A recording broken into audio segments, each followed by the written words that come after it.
Yes, God is up to something. It's already got me laughing. Hey, this is a river by my house in Tennessee, and I just love the imagery of the water flowing around the rocks and the power that it has, and just the amazing strength of a river and water and all those different elements. Hey, good morning. And this is actually good morning again, because if you were here at 06:30 Eastern Time, you know that my whole microphone died in the middle of it. I recorded an entire live session for 15 minutes with no audio. But there are moments when the air around you just feels charged. Like heaven is leaning forward, and something unseen is already in motion. You can't explain it, but your spirit knows.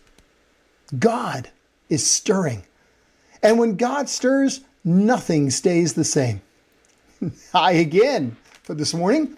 I'm still Bishop Robert Gosselin of the Confessing Anglican Church, and we go live twice each week at 6:30 a.m. Eastern Time. And often we have sound.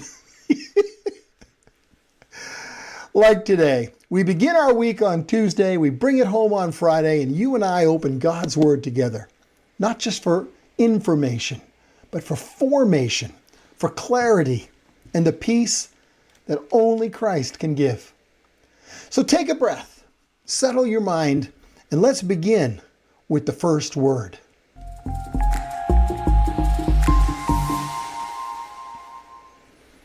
You know, some days begin with a subtle shift inside of me, a stirring in my spirit that, well, I've learned not to ignore. It's the kind that alerts me to the fact that God is already at work in something that's been on my heart or been in my prayers. And it's not because of anything around me looking different. It's not because all of a sudden the path ahead suddenly seems clear. It's because deep within there's a movement, a holy nudge, a quiet awareness that the God who sees, the God who knows, the God who acts, he's already moving. And deep inside, there's a sense of that movement, a holy stirring, a quiet shift, a whisper that says God is up to something. Now, our verse today is Isaiah 43:19. That's where I'll begin. It says, I'm about to do something new. See? I've already begun. Do you not see it? Friend, this isn't a verse of possibility. It's a verse of certainty. God doesn't say that he might do something. He says he has. He already has. It began before you prayed. Began before you cried, before you even knew you needed help. God has already begun his rescue. Every day you and I face situations that stretch us. Some days we're unsure of which choice is the best one to make, and other days, well, we can't seem to find a way through it at all.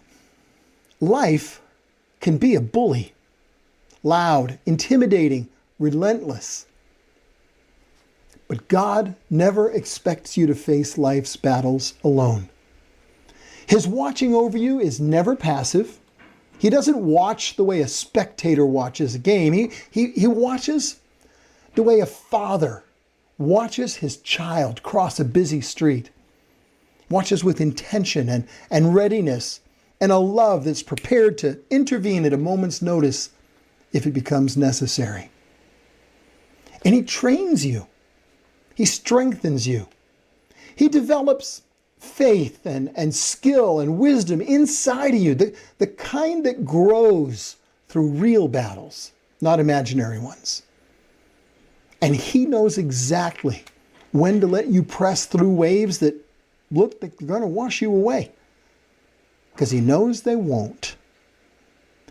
And he also knows exactly when to step in and confront enemies that you think you can handle, because he knows you can't. See, that's what a father does. That's what love does. Let me give you an illustration here. When my 3 oldest children were still in elementary school, they were being harassed by a bully who would just take after them every day on their way home. Now, those 3 had come to us through the foster care system, which means their young lives had already faced more than their fair share of bullying and beatings. They'd really endured more abuse before they ever came into our home than a kid ought to have to put up with.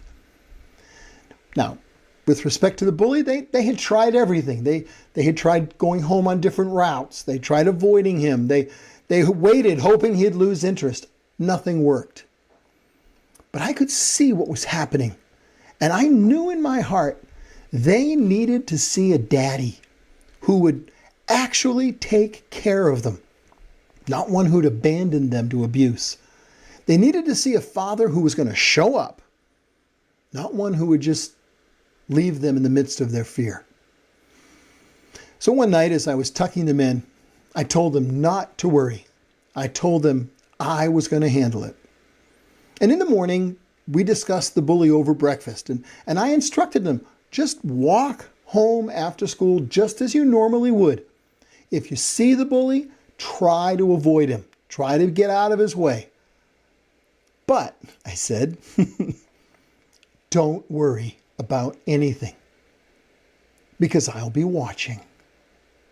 Well, that afternoon when school was due to let out, I got my motorcycle and I positioned myself along the route home where I could watch without being seen. I saw the kids coming out of school. I saw the bully coming out of school and running to catch up to my kids. He was looking for trouble. He found it. As he ran toward them, he came up behind one of them and shoved them, and he was really ready to just intimidate them all over again. But this time he wasn't the only one on scene. I fired up my motorcycle. I came roaring in. It was loud. It was fast. Very much on purpose. An intimidating sight. Then I jumped off and I got right in his face, and I made it abundantly clear that his days of terrorizing my children were over. Now, to be fair, I don't face many 5th graders that are intimidating to me, but the opposite wasn't the case. It was actually kind of comical. It was more of an act of outrage to impress the 5th grader than it really was, uncontrolled anger or anything. But I made my point. And just to make sure I made my point, I went home with him, knocked on the door, and informed his mother what had been happening. She wasn't too thrilled. Well, the bullying stopped, of course, but that wasn't the real victory. The victory wasn't the bully's silence, it was my children's confidence. Because they had seen a father who would show up when they needed one. A father who would protect. A father who would get up close and personal when danger came near. And you have a father who does the same thing. He steps in when the enemy presses too close to you. He shields you when fear tries to overwhelm you. He stands between you and danger, even when it's danger you can't see. He's not distant. He's not passive.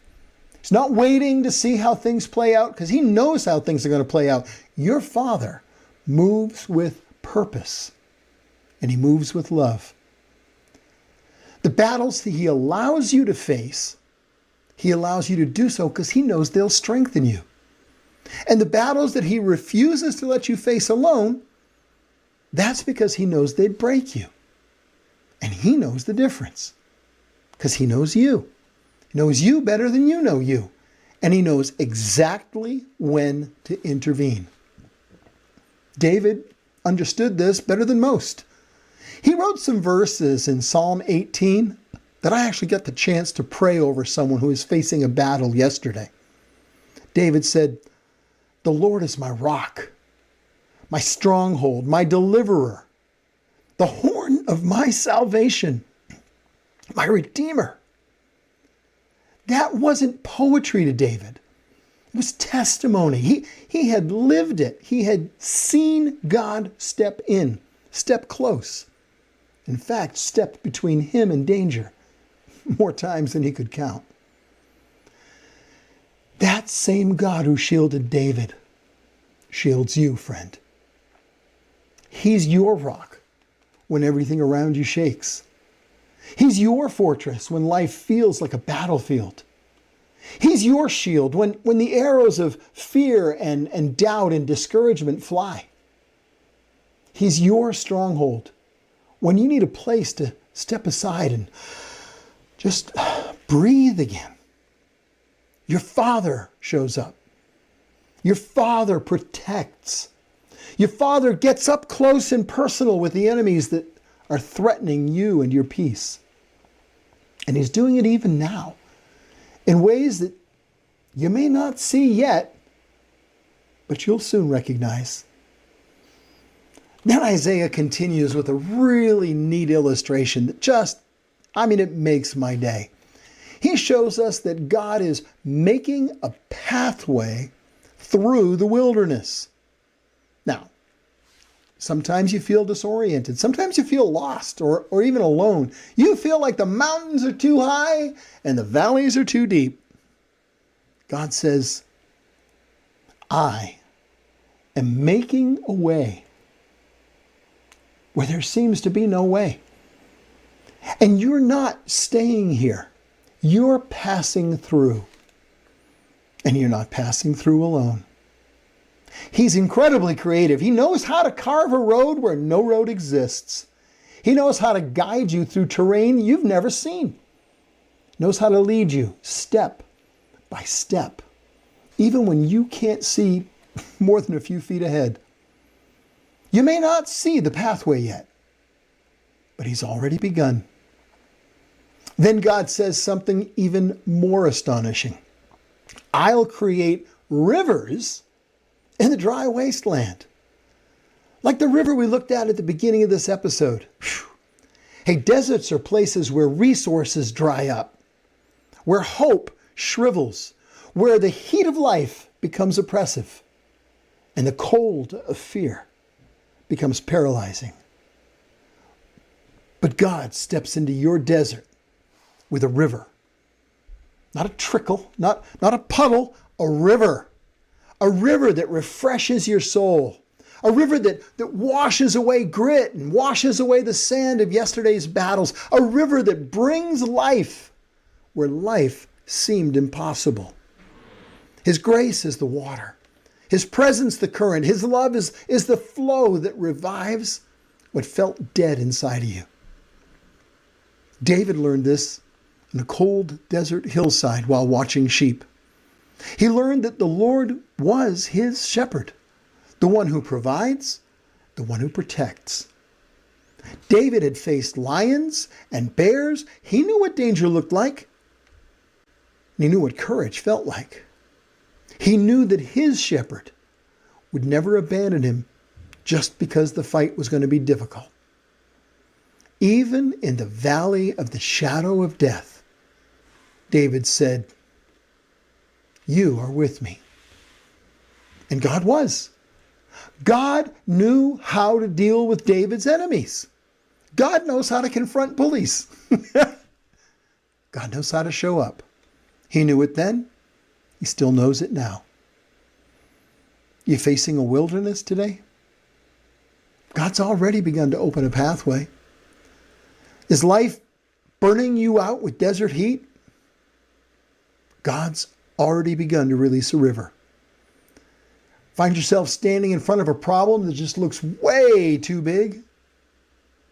God's already begun to move and carve a roadway right through the middle of it. Your Father hasn't abandoned you. He's watching. He's working. He's making a way where there seems to be no way. You might face tough challenges today, but you won't face them alone because God's up to something. He's doing something new in you. Does life have you lost in the wilderness? You feel like a duck in a desert? I know someone who's got a new plan for you, and it's a great one. Hey, if you don't know him, let me introduce you.